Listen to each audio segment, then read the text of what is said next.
And we're live. Welcome to Music Matters with Jason Tramm, and thank you for joining us for our unique podcast community where we explore the challenges and triumphs of the performing arts world as seen through the eyes of distinguished artists. And thank you so much for helping our community grow. We hit 1,810 subscribers today, and we grow every day thanks to people like yourself. Please remember to subscribe on YouTube and smash that bell icon for the most up-to-date information on our upcoming guests and topics.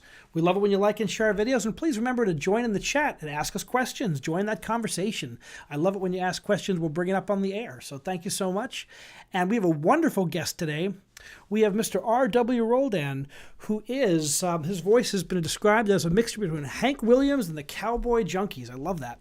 Born to an outlaw biker father and a 16-year-old mother, R.W. Roldan came to age in Los Angeles in the 60s and 70s. Has a challenging life, but a knack for storytelling that has got him through the most challenging of times. He is a wordsmith and an artist, and he's coming up with another album that's coming out soon, and we're delighted he can join us. Welcome, R.W. Thank you. Welcome. Peace. How are things in Topanga these days? It's beautiful here. It's, deer running around and hawks flying over us and lots of artists hanging out and a lot of hippies. Well, that's a place to make great music, right? All those things come together, the inspiration of nature and great people to work with. Yeah. Well, this was the Chumash Indians. This was really a sacred area for thousands of years, and you can really feel the vibe as a creative person here. Yeah, a lot of artists wind up in Topanga. What is it about that area that draws people in? Is the nature and the beauty? Yeah, I mean, you're back in the day, this is where, all the actors and, Neil Young and all the Crosby, Stills, Nash and Little Feat, everybody was up here. And, this place was just, and it always has been. And it's the beauty and it's the vibe and it's as far away from LA as you can get without being very far away from LA. How far is it? Well, we're about 15, 20 miles, and we're up in the hills. We're kind of like next to Malibu, up above it in the hills. We're better than Malibu because we're up. Fantastic. So tell us about your, in the bio, you have such an interesting backstory. Tell us about your start in music and the challenges you faced as a young person. Well, I lost my father when I was almost 6 years old, and came out to California with a young mother. We ended up spending about 8 years homeless on the streets of LA. And but back in those days, it wasn't quite like it is now. It was different. It was something you really tried to hide. You didn't want anybody to actually know you were, But so I got to see things from different points of view, and I got to climb out of, away from that. I went from being homeless as a kid to owning several homes as I got older. So from hard work and, just working my butt off. So I've worked since I was 10 years old, and I really appreciate work, Well, one thing, being a musician, you never stop working. And being an indie musician, you never stop working in a lot of different ways. Yeah, you have. And I'm also an artist and a sculptor. My grandfather was a drummer in Chicago in the 30s, and my grandmother was a singer, and that's how they met, was in a club in Chicago. So I kind of have that in my blood, and, but, always the hard luck stories of show business. Even if you're doing really well, you can be doing really bad, and vice versa. So I tell my students, you're only as good as your next show. That is exactly it. But, the blessing, the gift of being able to create with your words and your art and your instrument. And I mean, there's nothing better in the world than that to get you through all these crazy ass times. It's a really wonderful thing to have. It's the forever, it's the immortality. is in that creating, and so I love it. Amen, I'm blessed that I've had that all my life. Very I powerful. did terrible school, but I was always daydreaming. Everyone's got a different path to their artistry, right? So when did you start playing the guitar? I started playing the guitar probably in my late teens. I struggled with it most of my life because I'm left-handed, and I always played right-handed guitar because they were cheaper and easier to find. And I played blues harmonica for many years, and that kind of became what I did for a long time. And then just kept pushing at that guitar, and it pushed back. But and then I realized I had an ability to put words together and to tell stories, and that's kind of really, they kind of both came up around at the same time as far as my playing. The better I got at playing, then I was able to go, oh, hey, I can add words to this, and there we go. When did you write your first song, and what was it about? Oh, wow, my first song. It was terrible. Gotta crawl before you can walk. Lord, man, I can't. It's so funny you're asking that. I've written hundreds of them, and it's really the first song. What was that? It had to be about a broken heart. I don't completely remember, but I'm sure it. Some you try to forget, and a lot of them. Somebody said one time they wrote 1,000 songs before they wrote a good one, or a decent one. So I think that was like Merle Haggard or somebody. But he did okay. Oh, that's amazing.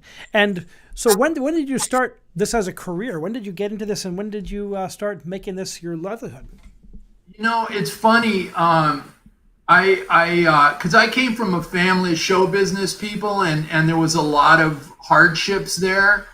I knew, especially I became a father at a not a young age, but I got married young, and it was kind of like, I don't think I can support my family with music, so I have to do something else. So I've done construction for many, many years, and I didn't really start really professionally playing music until I was in my mid 40s. I'm 63 now.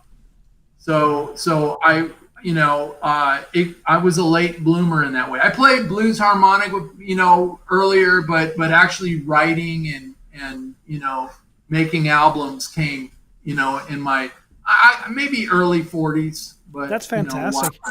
I speak to so many young people who have so little life experience. They put music out there, but they don't have the life experience. And your music, all your songs, really, you feel your life experience in those songs. Oh, I so appreciate that. That is for me, that's exactly what I want to hear, and that's what I want to do. I want to convey, and I want other people to feel their life experiences, or at least have some, friendship with what I've written. So. Yeah. I was on your some of your different Spotify account and your different social medias, and I was looking at some of your songs have 200,000 views. And I mean, what's it like to know that your music gets out there to such a large group of people around the world? It's a two-edged sword, because you really dig that they're getting out, but then you want to get out to more, but it is. For me, it's very cool. I started on my first album. I started releasing music on compilations in Europe, and I really started getting played all over the world that way. And it was very cool. It was, it's kind of cool when someone writes you and says they want to play one of your songs at their wedding or something like that. So it's to me that's everything. Turning somebody else on is it, so I love that. Now, I see you've got some musicians in the background. Why don't you introduce us to the players, and I'd love to have you perform a song. Well, I've got Justin Orloff to my right here, and then I've got Eamon Ryland to my left, and he's producing my latest songs, and he's a homegrown Topanga man his whole life, so he's he could tell you a few stories too. Fantastic. So what are you going to sing, and tell us about the song? Well, this first song is called "Where My Money Goes," and it's about whiskey. I have 4 kids, and usually goes there first, but then whiskey be second. Well, my kids are grown now, and some of them are in college, and others are off, and luckily I get to put it somewhere else. But it was just this. I had this epiphany one day of I like coffee when the sun is rising, and then I thought I like whiskey when it's going down, and that became the first line of the song. So, that's it. Fantastic. So you ready? You want us to do it? Fire All up. right, here we go. All right.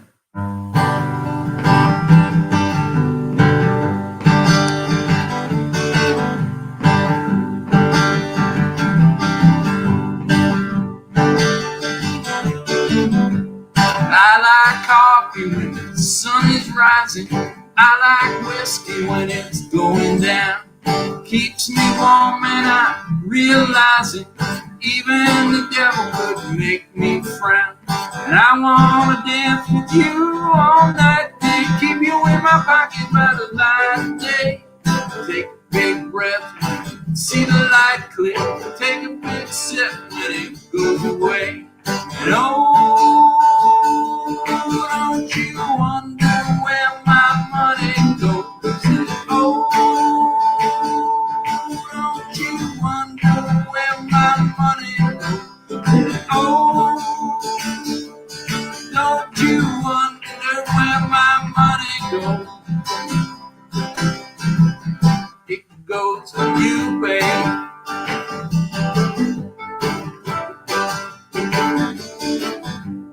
J.D. Baker and Johnny Walker keeps me happy when the sun don't shine. Johnny hit J.D. and he left a mark there. J.D. hit Johnny, made his left eye shine. And I want to dance with you all night, baby. Keep you in my pocket by the light of day. Take a big breath when I see the light click. Take a big sip when it goes away. And don't you wonder where my money goes? Don't you wonder where my money goes? Don't you wonder where my money goes? It goes to you, babe.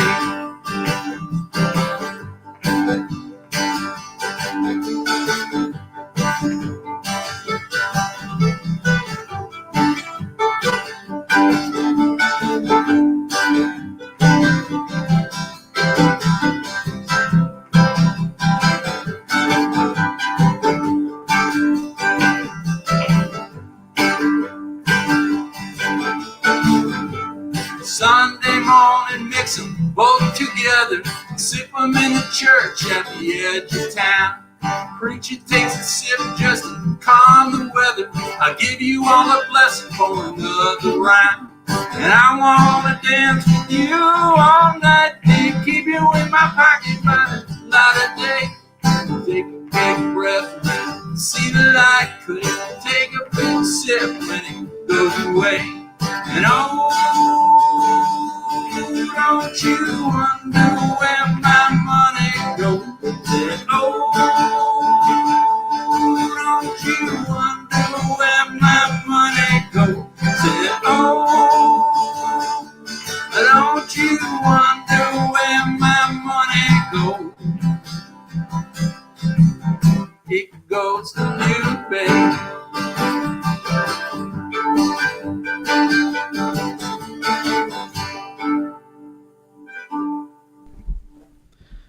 Thank you. That was fantastic. Cheers. Cheers. So tell me what it means to be an Americana artist in 2022. And what is Americana? Describe that for us. It's it's funny because it took me a lot of years to figure out what my genre was, because I wrote, just in so many different ways. But to me, an Americana artist is singing about the times that you're living in and where you're living and telling stories about that, and I'm in America, and and I've lived the American dream and nightmare at times. And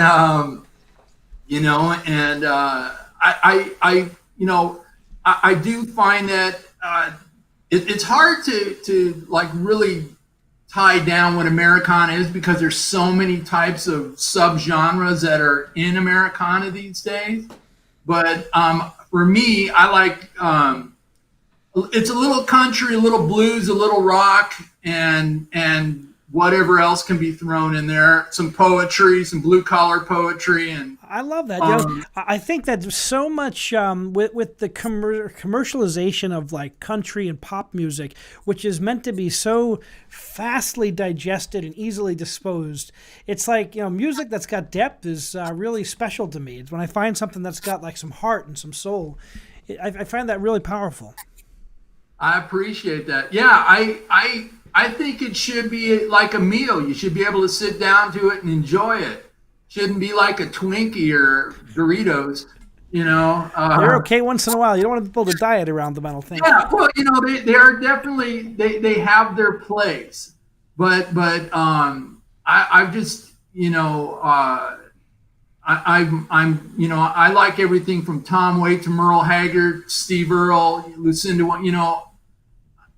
There's so many different, Townes Van Zandt, John Prine, just people who could get up there with just a guitar and entertain people and turn people on, to me, is so special. And then when you add some great musicians in, oh my God, there's a ride. That's what I like. And I hear a lot of blues in there, blues influenced folk. It's a lot of different things going on there all at once, intertwining. Yeah, well, I started out with Elvis, because I'm 63. So my parents were listening to Elvis, and then and Hank Williams back in the day, and then it went to the Beatles, then it went to Beach Boy, then it went to Led Zeppelin, Black Sabbath, and I went through that whole thing. And then disco hit, and I was like, okay, I need to do something. So I really started listening to the blues intently for many, many years. And I kind of went from the blues and then discovered, Jimmy Reed, like old country that was very close to the blues, and kind of circled back around into country from there. And, so that's why it's kind of all in there together, And it's almost countercultural, right? I mean, like with the mainstream of entertainment focused on such young people, it's like in classical music, it's the opposite. It tends to be the older people who've got the wisdom experience by being on. I'm a conductor. As a conductor, you're better the older you are, because you've had a lifetime to engage with this music and to absorb and understand. Yeah. It is. It's the whole entertainment scene in this country is interesting, and it is to each his own. And we all find what we dig. And luckily, we're lucky enough to be able to do that. That we we can't, because I'll go on Spotify or whatever, and I'll get turned on by all kinds of people, young people. I'll hear some really like I'll be blown away by stuff, and like, where did that come from? And, like in Americana out here, we have, Icy Hawks over LA and Milk Carton Kids and all these other young, as far as I'm concerned, Americana, it's like comes from, everybody's getting turned on by something and bring it. There's punk rock in there. There's a little bit of everything. Very cool. How do social themes intertwine in your music? I know some of your songs have a strong social message. There was one song in particular that really grabbed me. So how does that intertwine with your American experience and your words? Well, I'll tell you, like the song "The Color Of" that I wrote and that's the one I've got, a lot of plays on my YouTube.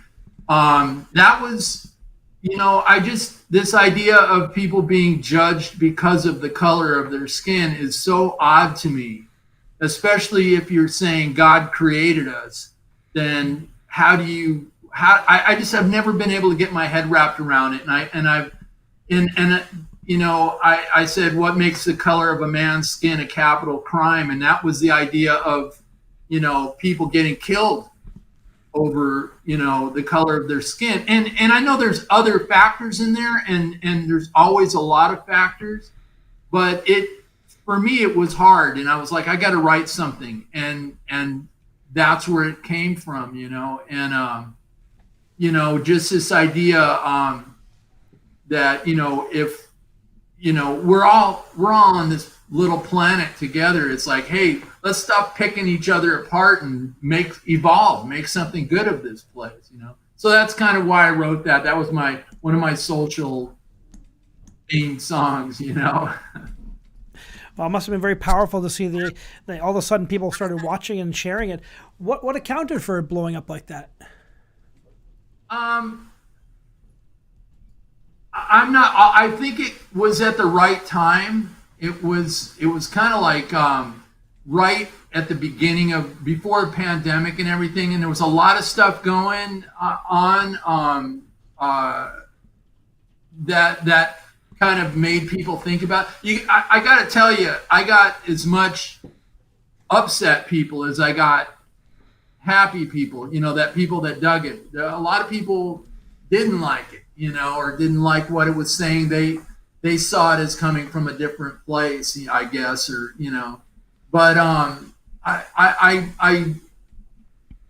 have a lot of friends who reach out and put the music out there, and I've really gotten a pretty decent ability with social media to back from when MySpace was around, and I just really spent a lot of time on that thing trying to reach out to people, because that was a brand new thing. It was like, oh my god, I can go and play in front of 10 people in a club somewhere, or I can get this song in front of 10,000 people, and it was kind of like, okay, I'm going to try this and see. It's not quite the same, but it really gets you out there, and I think putting the songs on compilations really helped a lot, because the first compilation I was on, I went out with Tim McGraw and Faith Hill on one of their songs, and it was about 20 songs. So there was a lot of cats on there that had some, something behind them, and that helped, because when you're, it's like putting Coke next to Pepsi, you're positioning and marketing, and that's kind of what I use that for. That's a powerful. Who puts those together? How did you get on that list? That was me. That was on the compilations. You know what I did? I went and researched it on the computer and said, I got these songs. How can I get them out there? What can I do? And I just kept reading and researching all the time. And somewhere a compilation came up, and I was like, and it was out of Europe.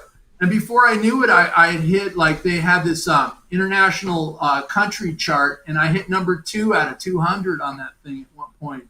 And what it was just these DJs all over the world that these compilations go out to, and then you get on the chart based on how much they play it, and so it was kind of cool, because I didn't have to go and pay somebody to play it. I paid to get on the compilation, but it's like $150 or something like that, so it was well worth it. Like we say, we're talking about a company with good musicians, so it felt like a something that was smart to do.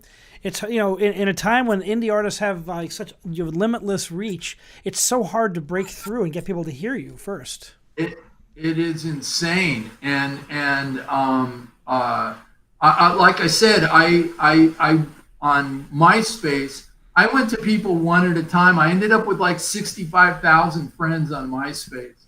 And then MySpace kind of fell apart, but it was cool. I actually got to know Derek Sievers, who had CD Baby, and he called me one day, and we had about an hour and a half conversation just about what to do and promo. It was really cool. Then he ends up selling the company for millions. And, Now he's living on a tropical island somewhere.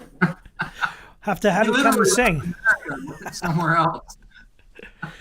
Well, that's the name of the game in this business, is putting it out there and finding your audience. But, I think once you find that audience, they really want to get to know you.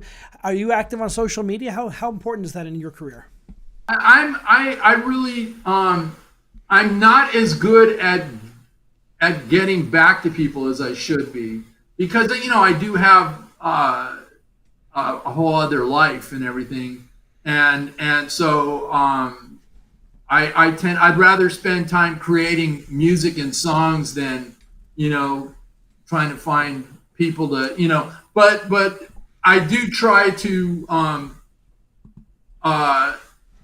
use social media as well as I know how to use it, in the best way possible. I'm getting attacked by a little gnat here. And I've got 19-year-old twin daughters. They're social media masters.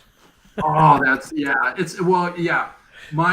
We have 4 boys from the age of 19 to 29, and my 29-year-old, my son is my other 3 boys are my wife's boys, but I've been with them for years. But my son is a musician, and he's pretty adept at social media. So he's really helped me a lot in that way too. So, it's great to have a team, right? It's great to have a team. Do you actually co-write music? Do you co-write? Do you co-author? I've co-written a few songs. I'm always looking for more co-writes, but yeah, I've done probably a dozen or so songs. No, actually more than that. A couple of dozen songs with other artists, including Eamon here, and I've written with Justin, and yeah, I love co-writing. I love the idea of that. It's such a hard exercise, because when you write by yourself and then you get in with somebody else and you're like, I don't know about that, and you're like, what do you mean you don't know about that? I thought that was a good idea, but then they have an idea and you're like, I don't know about that. So. I talk to a lot of the Nashville artists. They always tell me it's like they have these the songwriting nights where they'll get together and they'll assign them, and it's like speed dating. And I'm like, that's so interesting. And like sometimes it sucks, and sometimes something interesting will come out of it.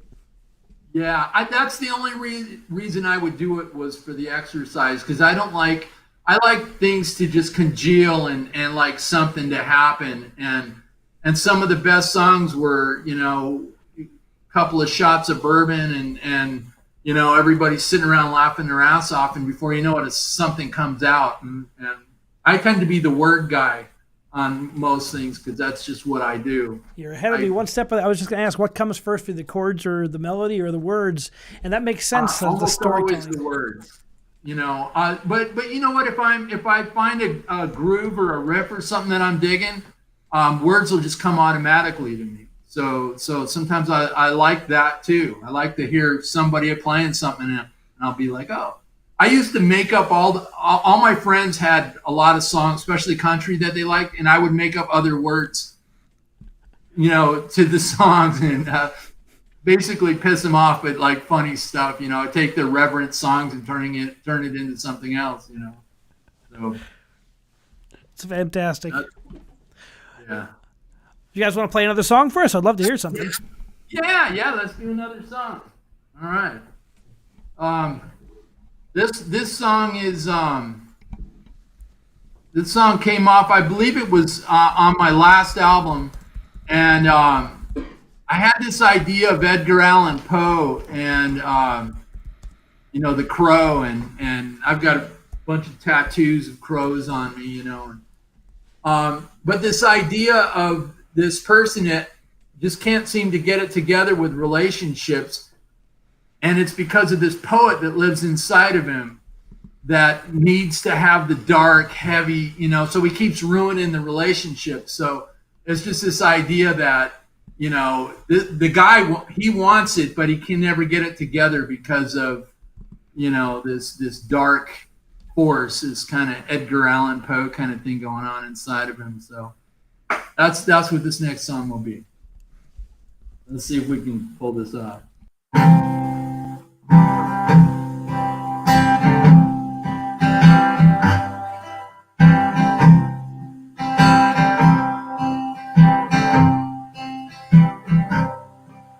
Well, she opened the drapes, let the sun fall upon the bedroom floor.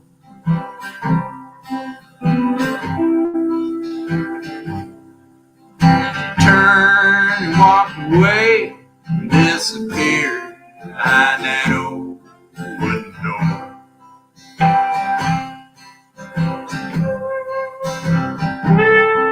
At the end of her morning stroll, she was gone forevermore.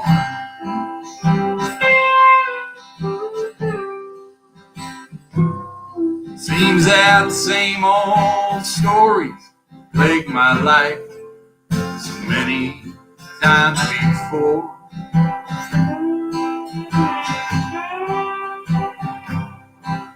So lonely young girl, hold me tight, our bodies bake.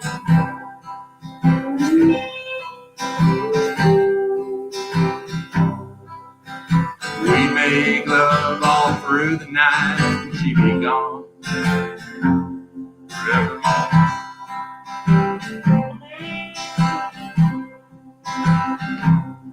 Like the poet who wrote my life, had a black stone for a soul.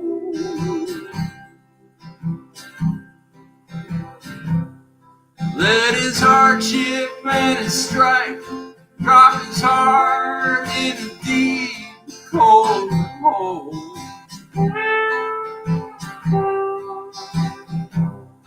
Many authored this man's life will be alone forevermore.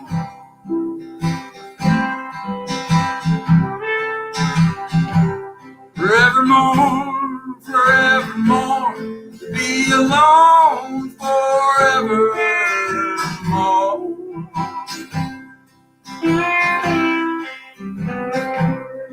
That he authored this man's life to be alone forevermore.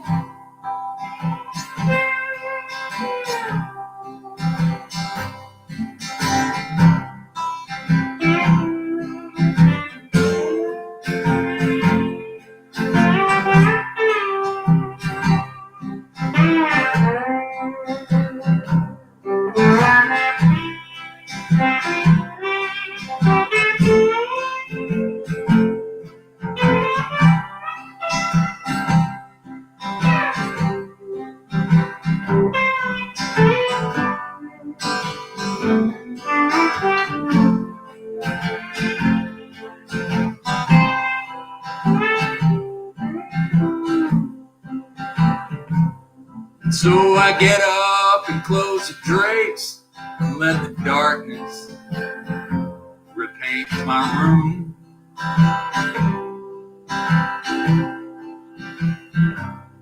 And then I shiver from the cold as my loneliness embraces the gloom.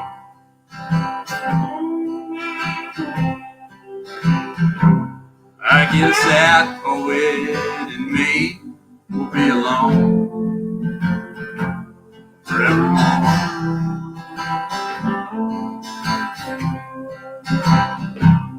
Forevermore, forevermore, we'll be alone forevermore.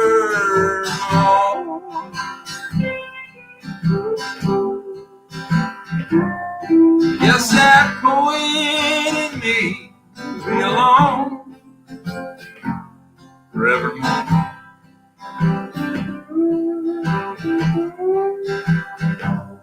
Seems that poet in me will be alone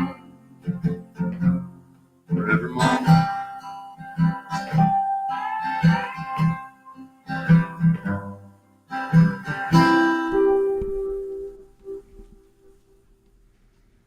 Thank you. Thank you so much. All three of you guys. You. I mean, that idea of a musician, we spend so much time apart to be able to think and practice and write that all musicians get used to spending a lot of time alone forevermore. It's kind of the gig. Right? Yeah. People always see musicians on the stage. Yeah. That's powerful stuff. Thank you guys. All three of you. Beautiful, beautiful storytelling and songwriting. And what can people expect from the next album? What are you working on? What's different on this album? Well, I'm always trying to get a bit more organic. Eamon has, he's just brought so many fantastic ideas into what I'm doing, and he also just has some amazing artists that we're working with on these new songs, and guys that play with Lucinda and Dwight and all kinds of folks, and they're just monsters. And so it's really cool to go into the studio with these guys and see what they come up with, with him running the helm there, but so yeah, we've got I've got songs that were mostly written or just before or during the pandemic. So, I'd say there's just a little bit more blood and bone in those things,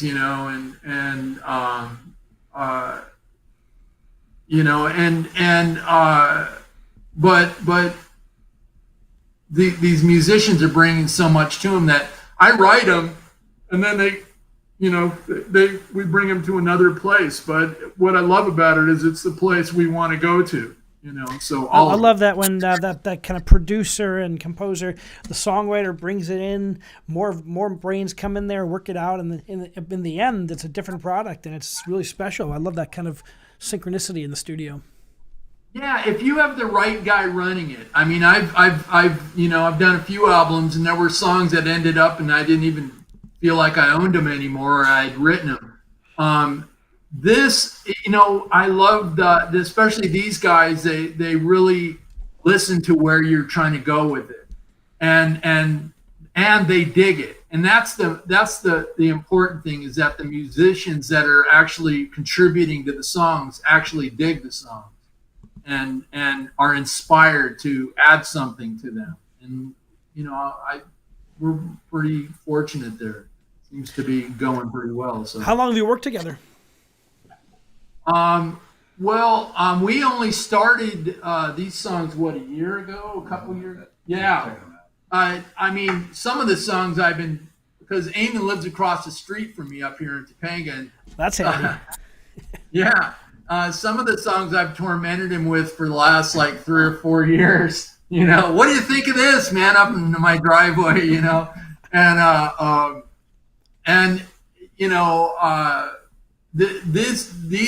guys are the Eamon's played with them for many years, but I've just recently got to play with them, and they're just so amazing.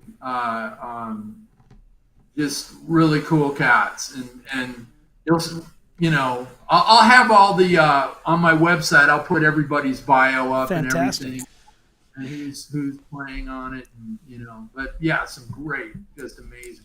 Do you record in Topanga or in Nashville or in LA? Where do you go to record? Well, some things we record. There was this, my last album I recorded quite a bit of up here, but then the producer moved back to Montana, and but this album we're doing at Eric Korn's studio. Eric has a studio in Encino, and then we played it. Was it Dave's place? Yeah. That and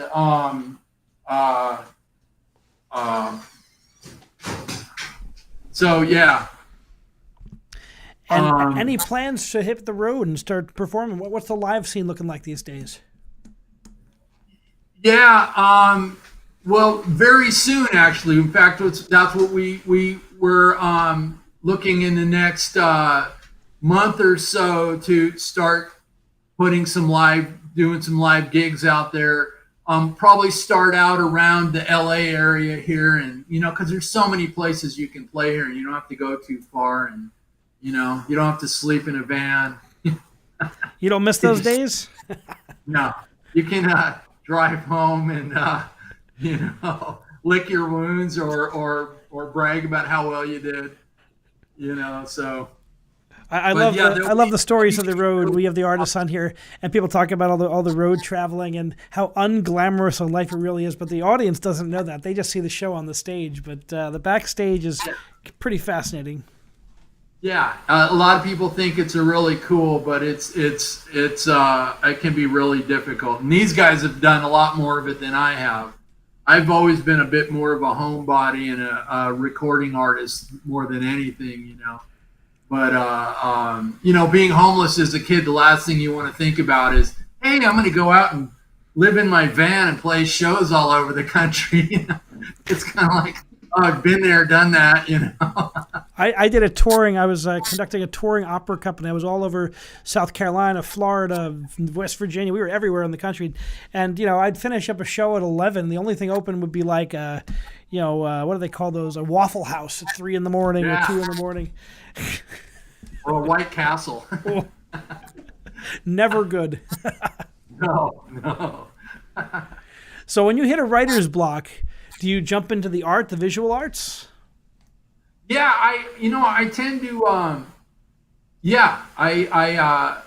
and it's not even about a writer's block. I will, I just, whatever turns me on at the moment. I've done about 45 pieces during COVID that were all artwork that I did drawings of, and I did a couple of album covers for a couple of guys out in Nashville, and it's just another way for me to communicate and get the things out of my head. So I tend to when I'm writing, I write like crazy, and then if I'm not writing, I'm drawing or sculpting or something like that. I'm always creating somehow. I love that cross pollination. It's great. No, it's a really amazing. It's really amazing what it does for the brain. It's such a cool thing to be able to do.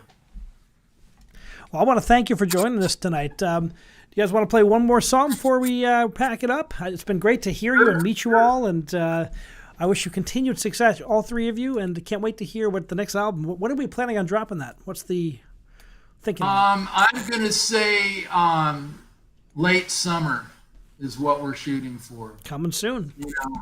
We've got 3 songs done. Probably gonna do. It'll probably be like more of a maybe 10 songs. A lot of my albums I did like 15 songs and more, but it's kind of like, now it's kind of chilling and maybe even looking at the EP stuff, But that's what we're looking at. We'll be on the lookout for that. So this song is called "Back to Texas," and it's about a guy who's going back to Texas in a box, and it's an outlaw song. So, you ready? All right.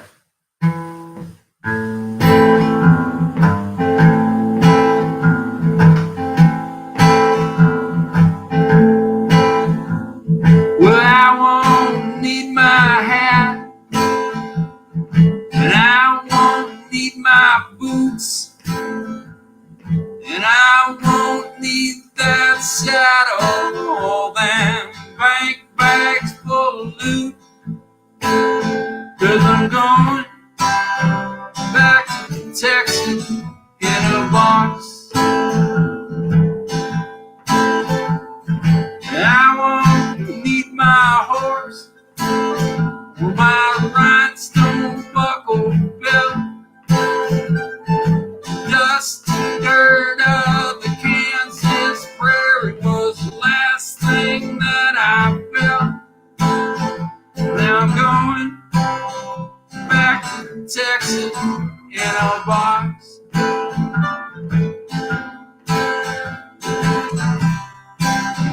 don't you cry for me.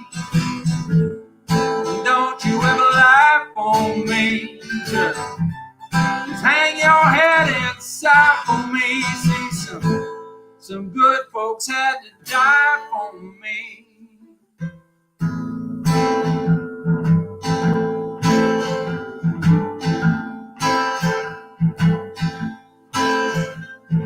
I won't need my gun.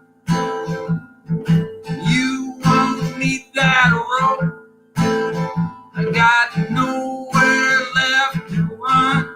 I done gave up on hope. Now I'm going back to Texas in a box.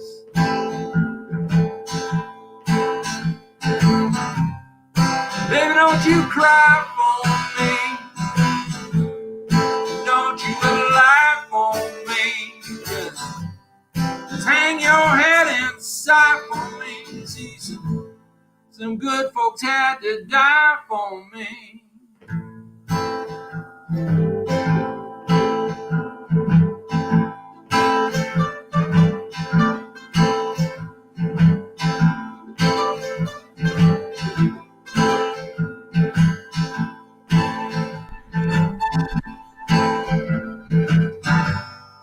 Maybe the Rio Grande will wash away my pain.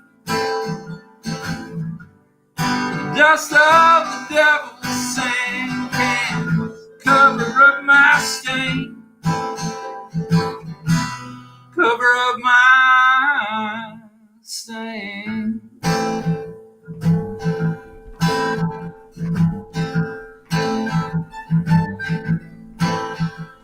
Well, I won't need no whiskey, and I sure won't need no gin. The preacher says I'm going to hell because my deeds is drenched in sin. Now I'm going back to Texas in a box. And I won't ask forgiveness from those people that I've hurt. The only thing that I ever earned is a hole in that Pecos dirt. Now I'm going back to Texas in a box. Said I'm going back to Texas in a box.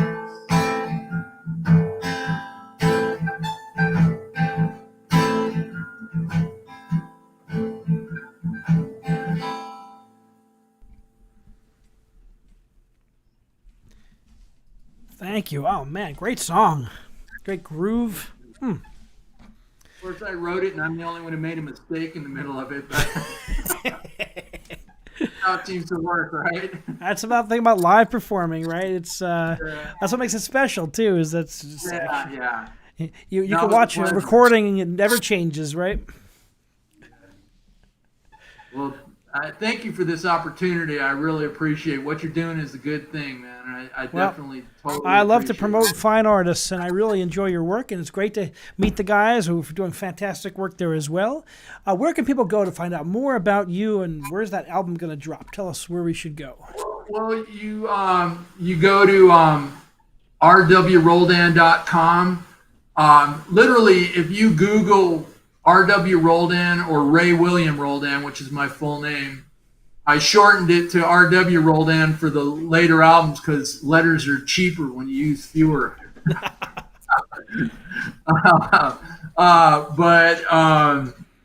Yeah, if you Google my name, you can.